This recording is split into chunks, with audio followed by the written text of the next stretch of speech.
कंचन, Swiggy से क्या expect करें?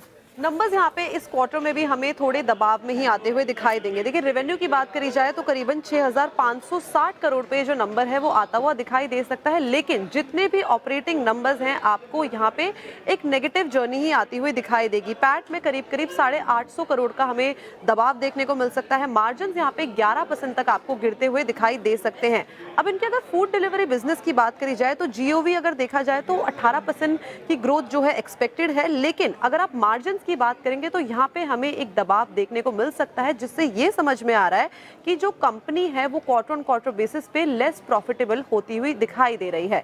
बट अगर हम बात करें इनके कोई कॉमर्स सेगमेंट की यानी कि इंस्टामार्ट की, तो यहाँ पे जो ग्रॉस ऑर्डर वैल्यू है उसमें करीब करीब 40% का उछाल देखने को मिल सकता है। रेवेन्यू ग्रोथ हमें 41% की देखने को मिल सकती है, लेकिन यहाँ पे भी कंसर्न्स ये है कि जो ये ग्रोथ है इसको अगर हम कंपेयर करें इनके पेयर से तो वो ग्रोथ हमें स्लो देखने को मिल सकती है, बिकॉज यहाँ पे एट्रिशन होता हुआ दिखाई दे रहा है। इनफैक्ट जो नए डार्क स्टोर्स की गति है वो भी हमें धीमी होती हुई दिखाई दे रही है। लेकिन इंपॉर्टेंट क्या होगा देखने के लिए, सबसे पहले मैनेजमेंट का क्या कहना है कंपटीशन को लेके, एमटीयू यानी कि मंथली ट्रांजैक्शन यूजर और ऑर्डर वॉल्यूम ग्रोथ को लेके किस तरीके का कमेंट्री आती है, और साथ ही साथ ओवरऑल मार्जिन ट्रेंड्स को लेके मैनेजमेंट कितना कॉन्फिडेंट है, कब तक कंपनी जो है वो प्रॉफिट में आती हुई दिखाई देगी। लेकिन नंबर्स इस क्वार्टर में भी हमें नेगेटिव ही जाते हुए दिखाई दे सकते हैं। ओके, नंबर्स नेगेटिव ही रहेंगे। अच्छा कंचन, वैसे थोड़ा मुझे कहते हुए दुख हो रहा है, लेकिन ये कंचन का आखिरी लिंक है, मार्केट लिंक सीएनबीसी आवाज़ पर।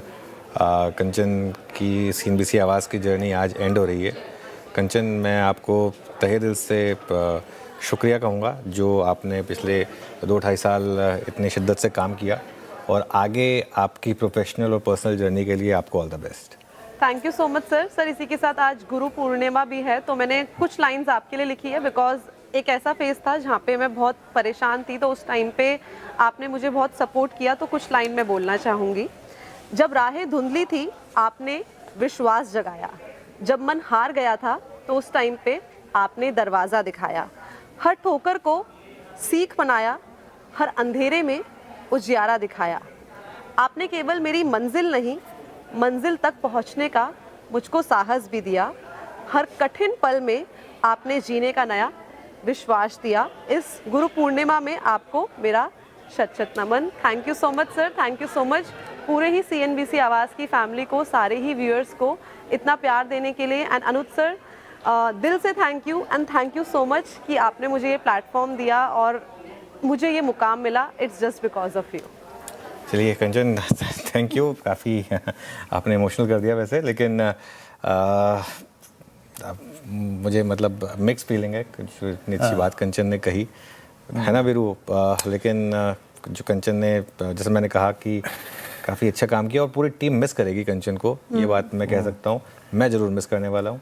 Shreya, Veeru, I am sure कि आप भी कंचन को काफ़ी। मेरी तो ट्रेडर्स हॉटलाइन पार्टनर रही है सर कंचन। मैंने तो कंचन के लिए भी लाइन लिखी जो कि ट्रेडर्स हॉटलाइन में बोला मैंने, तो क्लोजिंग शो में भी बोल देती हूँ कि आपकी ज़िंदगी खुशियों से भरी रहे और आपके जीवन में कभी ना आए अड़चन, यही कामना है मेरी आपसे Kanchan. Thank you so much. Viru ने सबसे कम टाइम स्पेंड किया है, लेकिन आई थिंक फिर भी आई थिंक वीरू ने भी इंटरेक्ट तो किया ही है कंचन से काफ़ी, है ना वीरू? बिल्कुल कंचन, आपको आपके करियर के नए अध्याय के लिए बहुत बहुत शुभकामनाएं, और उम्मीद करते हैं करियर में आप आगे बढ़ो और इसी तरीके से आगे। बिल्कुल, बहुत बहुत शुक्रिया। All the best, all the best Kanchan.